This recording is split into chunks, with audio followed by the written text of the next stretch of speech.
ఇవాళ గతంలో ఇతర పార్టీల వ్యక్తుల నుంచి తీసుకొని అభివృద్ధి అనేటువంటి నామకరణ చేసిందే మీరు.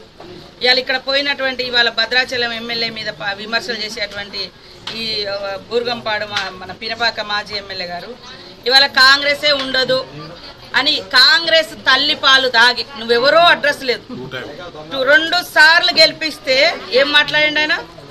చెన్నై లాగా అయిపోతుంది కాంగ్రెస్, చెన్నైలో ఎట్లా పార్టీ అయిపోయిందో అయిపోయింది. ఇప్పుడు అధికారంలోకి వచ్చినాం కాబట్టి తట్టుకోలేక రకరకాల విమర్శలు చేస్తున్నారు.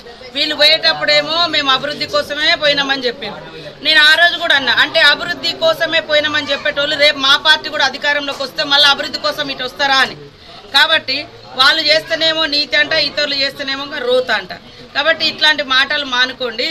ఇవాళ భద్రాచలం ఎమ్మెల్యే ఏదైతే వెంకట్రావు గారిని విమర్శించే ముందు నువ్వు వాళ్ళ అత్యాశపడిపోయినావు, పోయి ప్రజల చేత భంగపాటైంది. ఇంకొక ఎమ్మెల్యే కూడా మా ఆత్రం సక్కును తీసుకొని కనీసం టిక్కెట్ కూడా ఇవ్వలేదు.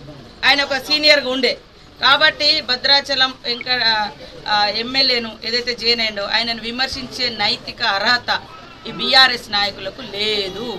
అందులో మీరు కూడా గతంలో 2 సార్లు నువ్వు ఎవరో తెలియనటువంటి వ్యక్తిని తీసుకొచ్చి 2 సార్లు గెలిపించిండ్రు చేయి గుర్తు మీద.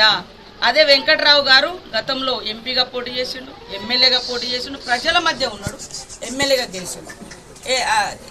గెలిచిండు. కానీ నువ్వైతే తెలియని పార్టీ వ్యక్తిని తీసుకొచ్చి మా పార్టీ గెలిపిస్తే మా పార్టీని తల్లి రొమ్ము మీద గుద్దినట్టుగా నువ్వు గుద్దిపోయి మాట్లాడే అర్హత నీకుందా కాంతారావు అని నేను అడుగుతున్నాను.